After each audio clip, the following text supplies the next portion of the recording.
आई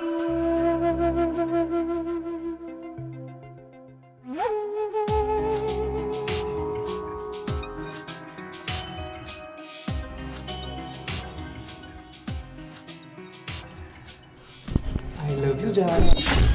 जीजू ये आप क्या कर रहे हैं? ओह सॉरी सॉरी सॉरी, मुझे लगा तुम्हारी दीदी खड़ी है इसलिए मैंने पीछे से आके हक कर दी। आई एम सॉरी, और मैं थोड़ा कंफ्यूज हो गया। क्या जीजू, आपको दीदी और मुझ में कोई फर्क नजर नहीं आता क्या? अरे क्या करूं, तूने साड़ी भी तो उसी की पहन रखी है, इसीलिए मुझे ज्यादा लगा कि तू अपनी बहन की तरह लग रही है। और तूने मेरी वाइफ की साड़ी क्यों पहनी हुई है?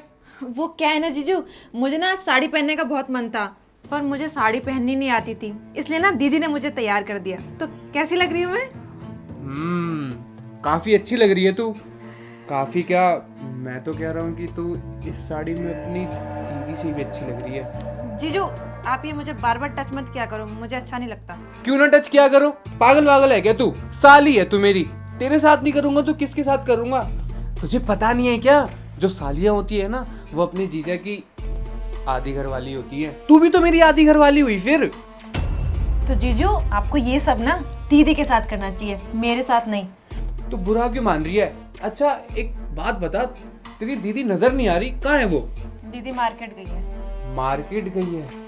मौका तो अच्छा है, इशिका भी घर पे नहीं है और उसको पीठ पीछे क्या ही पता चल रहा है। इसको अभी तो पूछ लेता हूँ। क्या कहा जीजू आपने? अरे कुछ नहीं, मैं तो कुछ भी नहीं कह रहा। वैसे मानना पड़ेगा, तुझे गांव से शहर बुलाने का डिसीजन ना मेरा एकदम सही था। तू घर में काम वाम करती रहती है ना, तो मेरा मन लगा रहता है तुझे देख देख के। तू समझ रही है ना मैं तुझे क्या समझा रहा हूँ? हाँ जीजू, मैं बहुत अच्छे से समझ रही हूँ, और मैं ये भी समझ रही हूँ कि आप मुझे गांव से यहाँ क्यों लेकर आए। हाँ देख, तू तो बहुत समझदार हो गई है, तुझे सब पता भी है। मुझे ना ज़्यादा बातें घुमानी नहीं आती, तो मैं तुझसे डायरेक्ट बात करता हूँ। देख देविका, मैं ना तुझे दिल ही दिल बहुत चाहता हूँ और तुझसे बहुत प्यार भी करता हूँ। देख मैं ना तेरी दीदी के साथ शादी करके पछता रहा हूँ। मैं उसके साथ इस शादी में बिल्कुल भी खुश नहीं हूँ। उसको पता ही नहीं है कि अपने पति को कैसे खुश रखते हैं। तू तो इतनी बड़ी है, जवान है, तुझे तो पता है ना कि मर्दों को खुश कैसे किया जाता है। देख तू मुझे खुश कर दे, मैं किसी को ये बात बताऊंगा भी नहीं, और जो तू बोलेगी ना मैं तेरे को वो ला के दूंगा।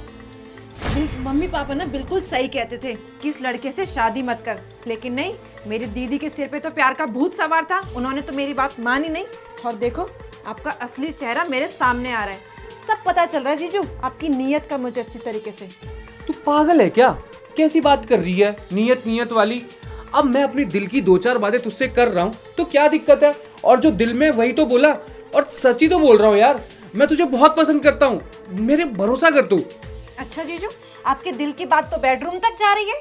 अरे यार तो क्या होती है सबकी खुद जरूरतें, और क्या है तेरी बहन में? कुछ भी नहीं है तेरी बहन में। 3 साल से वो मेरे को एक बच्चा तो देख नहीं पाई, खुश क्या रखेगी वो मुझे?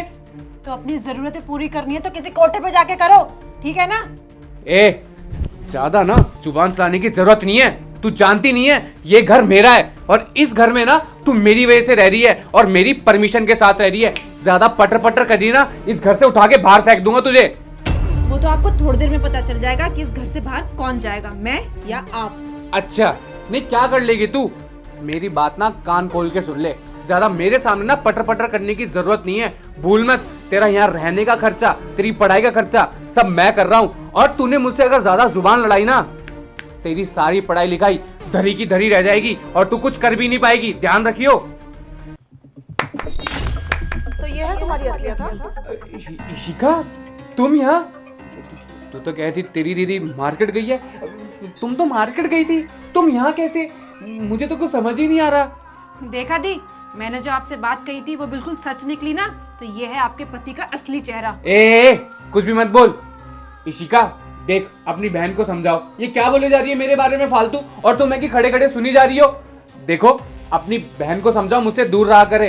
तुम जानती भी हो तुम्हारे पीठ पीछे चिपकती है मुझसे ये। बस करो योगेश, और झूठ बोलने की जरूरत नहीं है। सब देखा मैंने और सब सुना कि कौन किससे चिपक रहा था और कौन किससे बदतमीजी से बात कर रहा था। वो तो अच्छा हुआ कि मेरी बहन ने मुझे सब कुछ पहले ही बता दिया था। तेरे कहने का मतलब है कि तेरे जीजा की तेरे ऊपर गलत निगाह है। तू जानती भी है कि क्या बकवास करे जा रही है। दीदी मैं झूठ नहीं बोल रही, जब आप घर पे नहीं होते ना तो जीजा जी मेरे साथ बदतमीजी करते, मुझे ऐसे ऐसे जगह छुपते मुझे बताते हुए भी शर्म आ रही है। तू होश में नहीं है आज। तू अच्छे से जानती है ना कि पूरी सोसाइटी में कितनी इज्जत है। अरे आंख बंद करके भरोसा करती हूँ मैं उन पे। देखो दीदी, मैं कुछ नहीं जानती, बस आप कुछ भी करो, मुझे जीजा जी से बचा लो प्लीज दी। तू सच बोल रही है?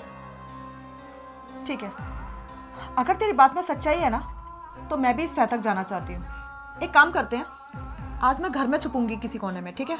लेकिन तू अपने जीजा को ये बोलना कि मैं बाहर मार्केट गई हूँ। दूध का दूध और पानी का पानी हो जाएगा। मैं भी तो देखूं कि मेरे पति किस हद तक गिर सकते हैं। लेकिन अगर तू गलत निकली ना तो मैं खुद तुझे गांव छोड़ के आऊंगी, समझे तू? ठीक है दी। शर्म नहीं आ रही तुम्हें ये सब करते हुए? अरे छोटी साली है तुम्हारी, और किस बेवकूफ ने बोला कि साली आधी घरवाली होती है? साली छोटी बहन नहीं हो सकती। तुम जैसे मर्द सालियों को कभी बहन की नजर से देख ही नहीं सकते।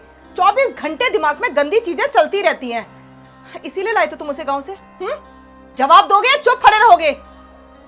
देखो बेबी, मैं तुम्हें सारी बातें क्लियर करता हूँ। वो दरअसल बात कुछ ऐसी है कि हाँ, नहीं, अब तुम ही बता दो कि बात कैसी है। मैं तो बेवकूफ हूँ। इतने साल से तुमने मुझे पागल बना लिया, लेकिन अब और नहीं बनूंगी। अब मैं तुम्हारा एक बहाना नहीं सुनूंगी योगेश। तुम उसे गांव से लाए थे, मुझे लगा तुम उसके पढ़ने में हेल्प करोगे, लेकिन मुझे क्या पता था कि तुम्हारी उस पर गलत निगाह है।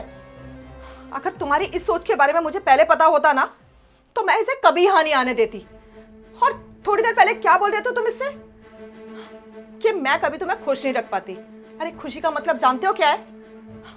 शायद कभी नहीं जान पाओगे तुम मुझे हॉस्पिटल में डॉक्टरों के चक्कर लगवाते रहे, मेरे टेस्ट पे टेस्ट करवाते रहे, और मुझे ये साबित कर दिया कि मैं तुम्हें बच्चा नहीं दे सकती। एक बात बताओगे योगेश, आज तक तुमने कभी अपना टेस्ट कराया? नहीं ना? क्या पता कमी तुम्हारे अंदर होती। अगर तुम टेस्ट करा लेते तो क्या बिगड़ जाता तुम्हारा?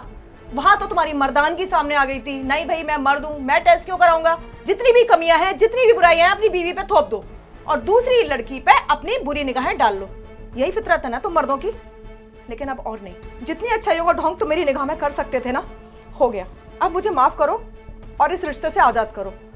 अब मैं अपनी बहन को लेके जाऊंगी और अपने बलबूते पर पढ़ाऊंगी, समझे तुम? इशिका प्लीज ऐसा कुछ मत करो। मैं मानता हूँ मुझसे बहुत बड़ी गलती हो गई है, मुझे माफ कर दो। सच में बस एक आखिरी मौका मैं तुमसे मांग रहा हूँ, एक आखिरी मौका। मुझे माफ कर दो इशिका। एक गलती तो भगवान भी माफ करता है ना, तुम भी माफ कर दो मुझे। किस बात का मौका योगेश? आज जब मैंने तुम्हें रंगे हाथों पकड़ लिया तो तुम मुझसे माफी मांग रहे हो। अगर मैं तुम्हें आज रंगे हाथों नहीं पकड़ती तो तुम तो ये न जाने कितनी बार कर चुके होते और न जाने किस हद तक जा चुके होते।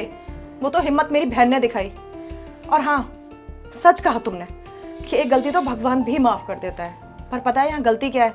मैं भगवान नहीं हूँ, मैं एक साधारण सी इंसान हूँ और मैं ये गलती माफ नहीं कर सकती। और सबसे बड़ी चीज़ तो ये ना कि तुमने गलती ही नहीं की। जो जानबूझ के की जाए वो गलती नहीं होती ना, वो तो गुनाह होता है। और गुनाह तुम कर चुके हो और गुनाह की कोई माफ़ी नहीं होती। अब मैं इस घर में अपनी बहन को एक पल नहीं रोकूंगी और मैं भी नहीं रुकूंगी, और डाइवोर्स के पेपर तुम्हारे घर पहुंच जाएंगे। इशिका प्लीज मुझे माफ कर दो, तुम्हें मेरी कसम, प्लीज ऐसी अनहोनी मत करो। नहीं दी, इस आदमी को माफ करने की कोई जरूरत नहीं है। अगर आपने इसे आज माफ कर दिया ना तो ये ऐसी गलती दोबारा करेगा। सही कह रही है मेरी बहन, ये आदमी माफी के लायक है ही नहीं। तू चल मेरे साथ। इशिका, इशिका ये सब क्या कर रही हो?